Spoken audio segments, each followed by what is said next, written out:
Welcome to Stuff You Missed in History Class from HowStuffWorks.com.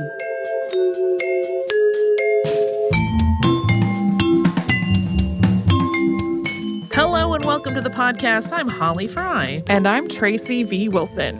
Tracy, we are officially into creepy haunted places time. We are.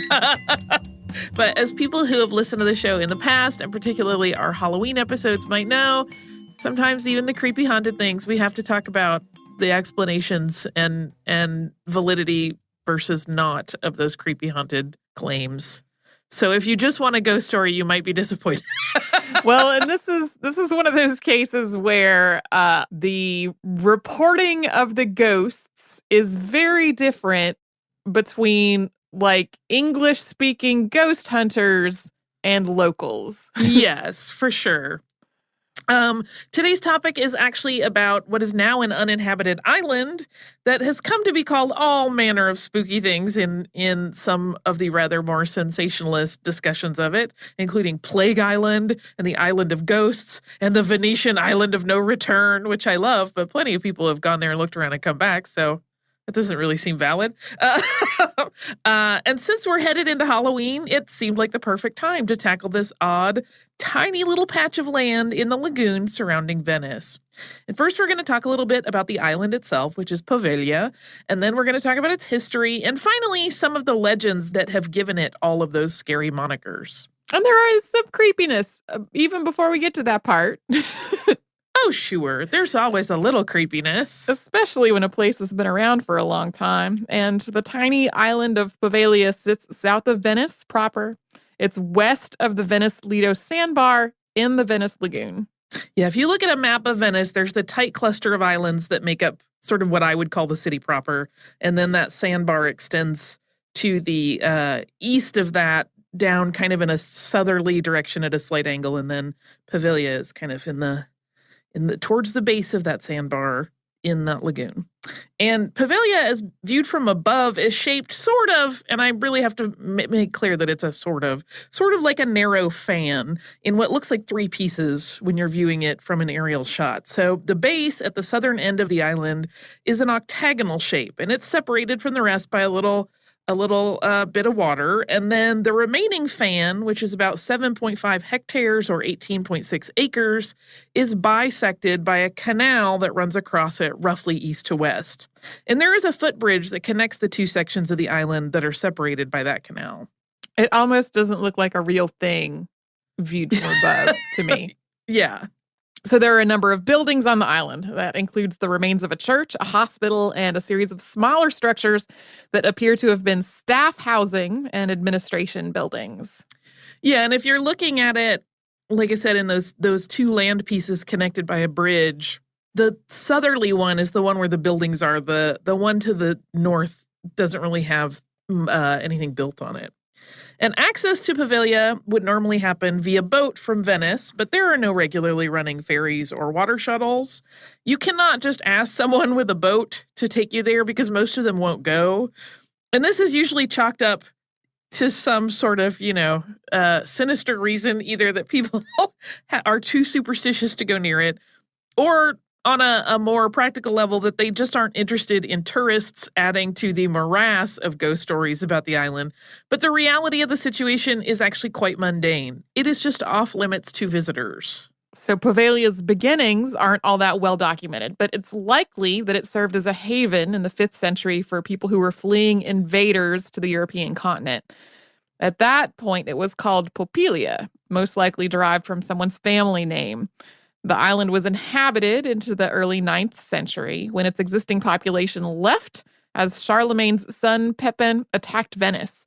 But by the end of the 9th century, it was once again inhabited, and it had developed a small but stable economy that was mostly based on fishing. A church was erected on the island in the 12th century. It was named for Saint Vitale. And the only remaining structure from that church is its bell tower. The church itself was eventually demolished. And in the early 19th century, that bell tower was converted into a lighthouse. And it remains, and it is the tallest structure on the island. In the 14th century, the Venetians ended a very long conflict with the Genoese. And this was actually a late stage of a whole series of conflicts that had started 100 years earlier in the mid-13th century. The Venetians were driven north to the larger island of Judica, and these conflicts led to this design and construction of fortifications in the lagoon. So an octagonal fortress, which we mentioned earlier, was built on the island of Poveglia after the 14th century.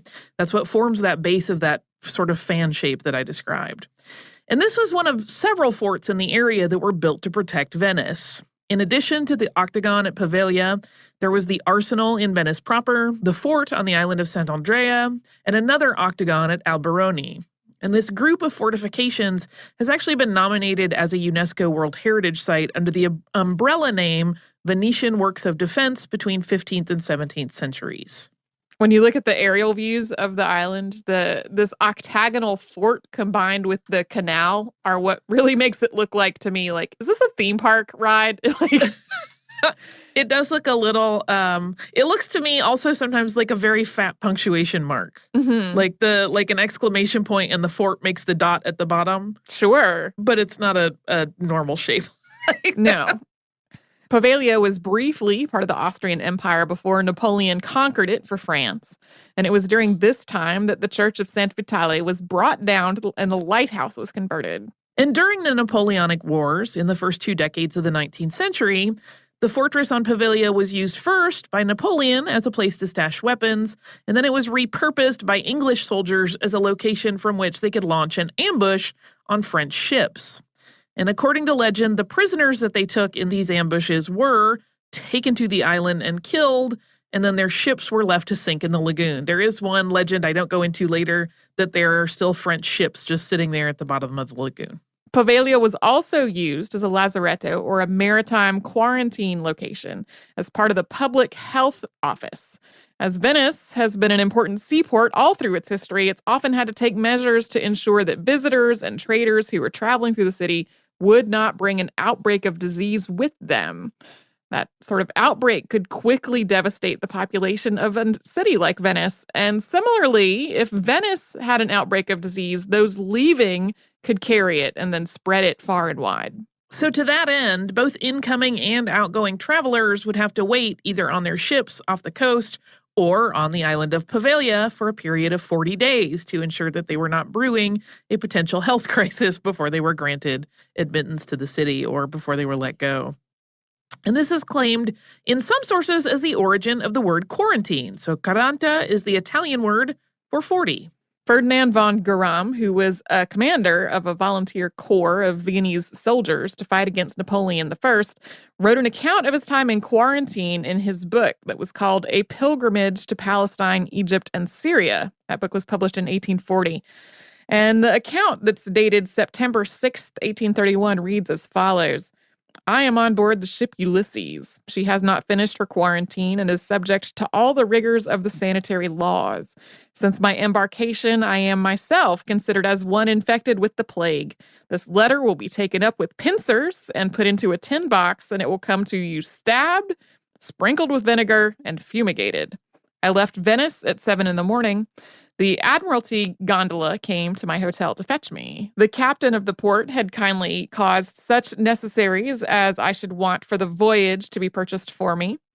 I proceeded to the lazaretto, a short league from Venice, then went on board the ship. The Austrian flag was hoisted on my approach. I was received by the captain, the mate, and the crew. So, at least in this instance, it seems like the quarantine was simply a matter of course. It was not a scenario of torture or even seemingly fear. It was just waiting out the days required to determine that no disease outbreak was coming or going before he could just move on, because he basically just kept in his journal his discussion of his days waiting there at Poveglia. And coming up, we are going to talk about the historical affliction that is most commonly referenced when it comes to Poveglia, that being bubonic plague. But before we do, we're going to have a quick sponsor break.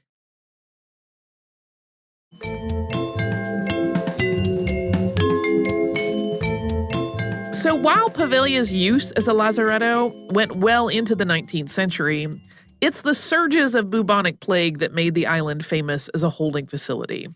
So during these times, Venice, at a heightened state of fear, would send sick people to the island, basically just to die. The bodies would then be shoveled into mass graves and then burnt. From the 14th to the 16th centuries, Venice went through almost 24 plague scares, so there is really no telling how many people have been buried and or burned on the island. Just as an FYI, though, you might see images of excavated plague pits with large numbers of skeletal remains when you search for pictures of Poveglia online. But those are from a different island in the Venetian lagoon, Lazaretto Vecchio. There are almost certainly plague pits still on Poveglia. They've just never been exhumed. Yeah, I found one thing in a note, and we'll talk about it a little bit more towards the end, where there is allegedly a marker at one point that says, do not dig disease within or whatever. I didn't find that repeated in places I would consider reasonable and valid sources. So there could be, but I don't know. In 1922, a hospital was established on the island. This is often reported as a mental hospital. So that's right. At this point, this island has what you could consider a haunting trifecta of a fort, plague pits, and a mental hospital. But either eventually or simultaneously, it is a little unclear, that hospital was also used as a housing facility for Venice's older indigent population. And some stories will say that, oh no, it transitioned and became basically like a nursing home for elderly people. Others will say it was always one or the other. It's a little unclear exactly how that played out. But in 1968, Poveglia's home for elderly homeless people closed, and the island has not been inhabited since then. But while there haven't been people permanently living on it, there have been people still using the island. There's a small vineyard and some other agricultural projects that were put there not long after the hospital closed. Teenagers have long been known to visit it, as evidenced by some graffiti throughout the buildings. And for a while, there was a plan to use part of the island for student housing. That whole idea fascinates me, and that project never came to fruition. Yeah, I think there are a lot of moments of public works intentions in this story that don't ever quite make it to the finish line. But over the years, the various remaining man-made structures have slowly been reclaimed by the island's natural vegetation. Various visitors, yes, some people do visit, even though it is technically off limits, have taken photos of Poveglia in recent years, and the degradation of the structures make it really apparent that there is likely a huge safety risk in just wandering around in the crumbling buildings. The humidity and the seasonal weather changes have severely damaged the roofs throughout the island. Most of them are either partially or totally collapsed. In 2014, the Italian government tried to leverage Poveglia's cultural popularity to drive revenue to try to address some really deep debt. They auctioned off a lease for the island, and the winning bid would have the island via a lease for 99 years. The property would remain owned by the Italian government. This is part of a larger effort on the part of the government to liquidate properties for redevelopment for both short-term and long-term economic boost. The 4 other properties that were chosen were to be sold outright rather than leased, however. And the Poveglia auction was covered in a variety of news outlets under headlines like, "You could own the world's most haunted island." Some were a little more stoic than that, but there were a lot along those lines. But the plan sort of fell apart. So the auction proceeded as scheduled. Basically, it wasn't an auction like with a gavel. It was like there was a timeline where people could put in bids. And a businessman named Luigi Brugnaro won after bidding 513,000 euros.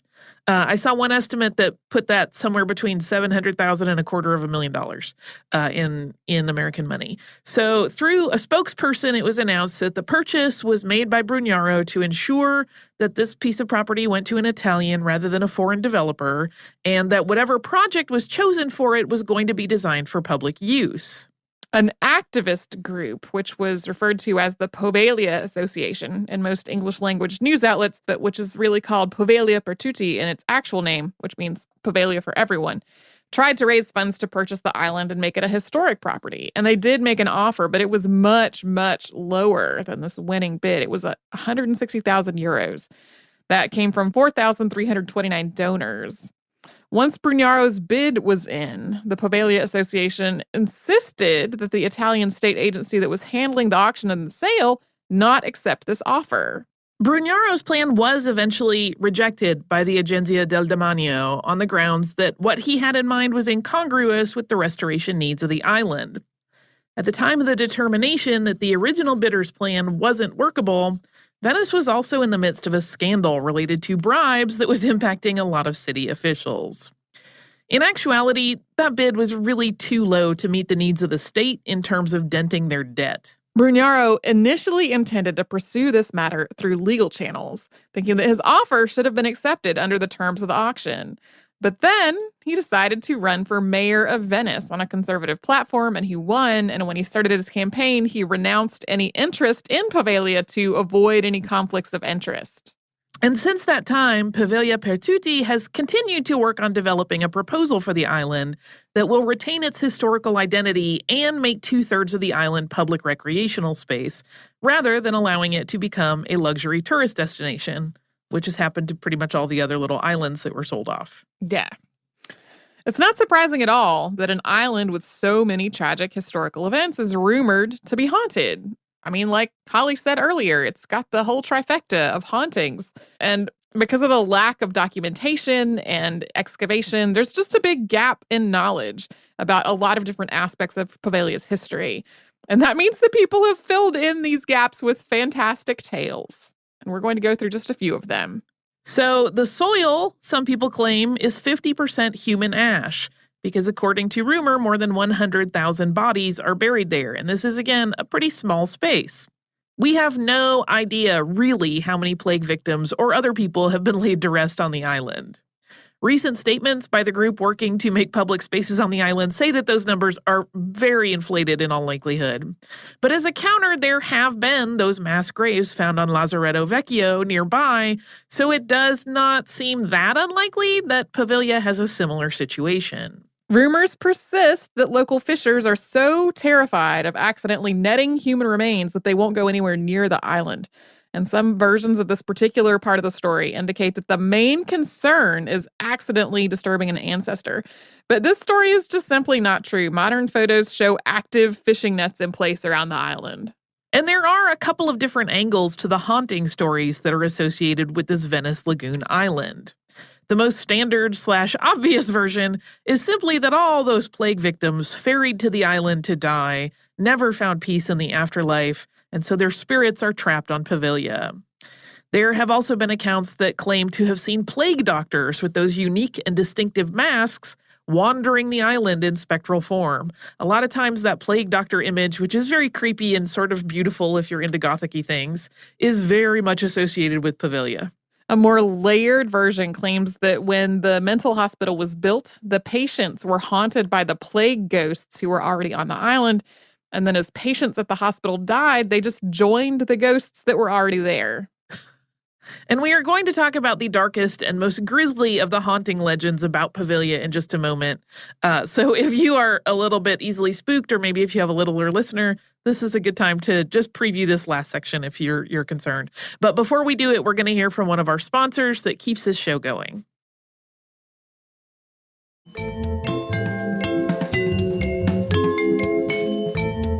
The most gruesome of the haunting legends on Poveglia is related to the mental hospital that we mentioned. So the story goes that one of the doctors there at the hospital was just incredibly cruel, so much so that he began conducting experiments on the patients. So stories of crude lobotomies, that phrase comes up over and over, patients being chained up or tortured, a variety of other horrors all enter the story, and they reach varying degrees of cringeworthy depending on the source that you're looking at.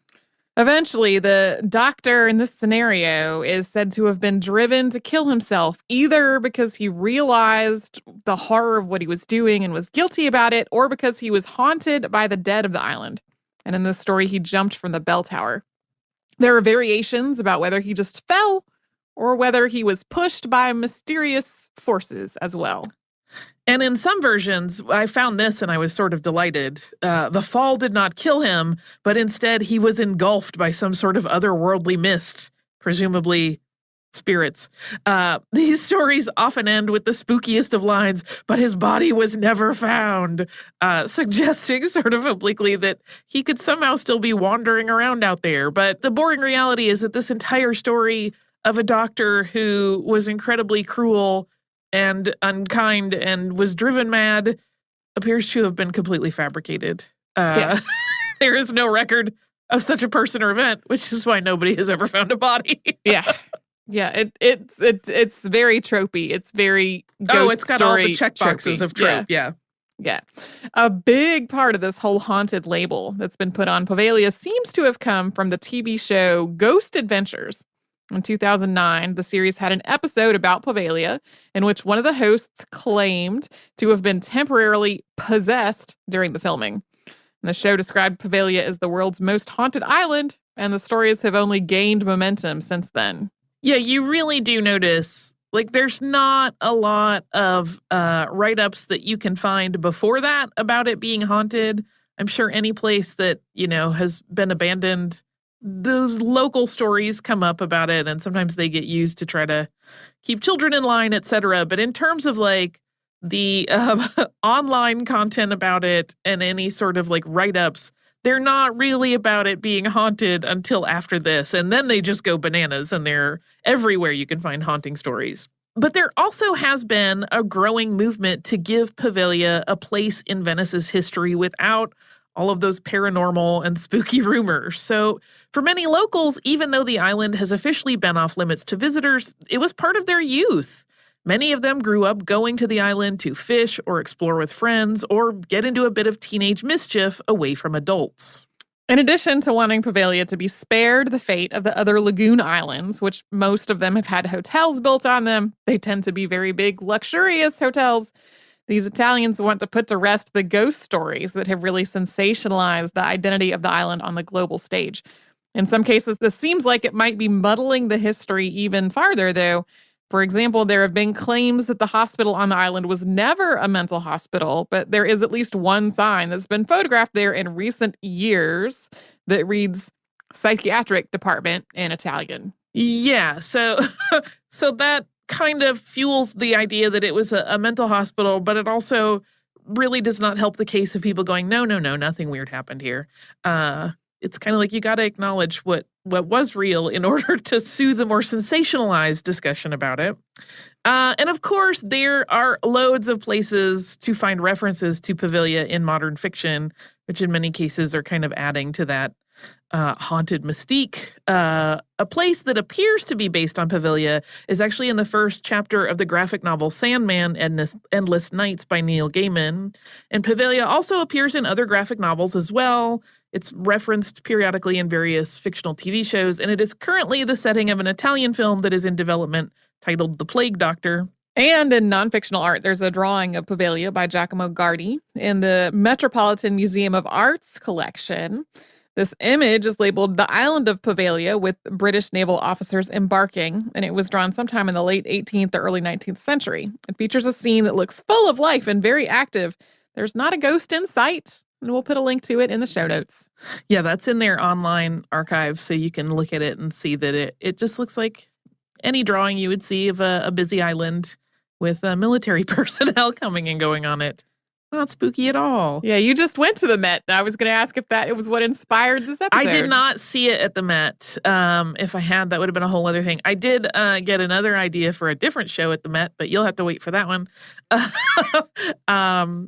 Yeah, we'll talk about that then. But so that is Poveglia, an island that it is fun to think about being haunted, but I feel like the reality is probably more mundane. That's usually my go-to. There was one discussion that I stumbled across online. They were like, we went and we recorded and there were all these noises of thumping and bumping. And in my head, I'm like, those buildings are falling apart before our eyes. Like, yes, I believe there was thumping and bumping. Yeah. It's probably roof tiles falling off. I know I'm very skeptical. Well, I stayed in a cabin one time many years ago, and I was staying there 2 nights a week for several weeks in a row. And something about this there was like a newly built on addition, which was where I was staying, and then a very, very old part. And the old part just gave me the creeps real bad the whole time I was there. And one night I heard this like creepy thumping sound that was kind of muffled, like weird footsteps, and it scared me so bad. And then I got up in the morning to get in my car and leave, and I heard the noise again, and I whipped around, and it was apples falling out of the apple tree. Yeah. Yeah. Unfortunately, like gravity will give you some good ghost noises sometimes. Yeah, I mean, I love to think about a haunted place. Heaven knows the Haunted Mansion is my favorite place. But yeah, usually it's a pretty mundane explanation. I have a general listener mail roundup today. Oh, great. I often mention, but I always feel like I should mention it again. It's so easy to get behind because we get a lot of great listener mail. So Yeah. I'm not going to read all of them, but I will discuss each of them. There are a few. So the first is from, it looks like Jessica and I think Jose. This is a case of a postcard that got slightly, it didn't really get mangled. It just got a little smeared on the on the journey. They listen to the podcast and they were recently on vacation in Canada and they sent us a postcard from a castle whose name I'm probably going to terribly mispronounce, which is Craigdarroch Castle in Victoria, British Columbia. It is very beautiful, and I appreciate it. It's they mentioned that it has quite a rich family history, so I might put that on the list of things to investigate. Thank you so much, Jessica and Jose. I hope you had wonderful travels. My next one is an email that I really love from our listener, Will. I want to withhold some of the information because what he tells us could explain where his house is. He said, thank you. I just listened to your Carmen Miranda podcast. I am particularly interested in Carmen because I recently purchased and now live in her first home in California. I was not much of a Carmen Miranda fan before I bought the house, but I have since come to learn her story, which impresses me, and I am a Carmen Miranda fan now. I haven't yet come across any relics from Carmen Miranda at home, but eventually I will collect a few items of memorabilia to honor the past. And then the line that I thought was super cool. He said, I guess it's kind of cool that your podcast about Carmen Miranda has been played where she once lived. I agree. That's super cool. Thank you, Will. That is cool. If I show up on your doorstep, just know that you told me where you live. So I wouldn't really show up unannounced on someone's doorstep, but it is very tempting. I also have a listener from Caroline. This is also about Carmen Miranda. She had sent us a lovely little note in a beautiful envelope with a wax seal. You guys and your wax seals are really bringing it to the next level. She says, I was so excited to hear your new episode on Carmen Miranda. She's popped up often in my historical research on the Caribbean and is featured in one of my favorite books and is on the cover. And it talks about how women's labor basically runs the world, but they don't get any credit. With your excellent podcast, you bring so many women to the fore and assess them with nuance. Thank you for your hard work. Caroline, thank you so much, Caroline. I love Carmen Miranda's story and think she's a fascinating I don't want to say character because she was a real human, but she's a fascinating figure in history, as are many of the women and men and other people that we talk about. I love all that stuff. So thank you guys for sharing your thoughts, telling me where you live, and sending us beautiful postcards all the time. We really appreciate it. I wish we could always get all of them on the air, but it's just not feasible. That would be a podcast just called Mailbag, and it would go on for months, and people would stop listening. If you would like to write to us, though, you can do so by writing historypodcast@howstuffworks.com. You can also find us across the spectrum of social media as Missed in History. You can find our mailing address at our website, which is missedinhistory.com. That is also where you will find the entire archive of all of the shows, even from long before Tracy and I were involved. And you can find show notes for the ones that Tracy and I have worked on together. So come and visit us at missedinhistory.com and subscribe on Apple Podcasts, Google Play, or wherever you get your podcasts.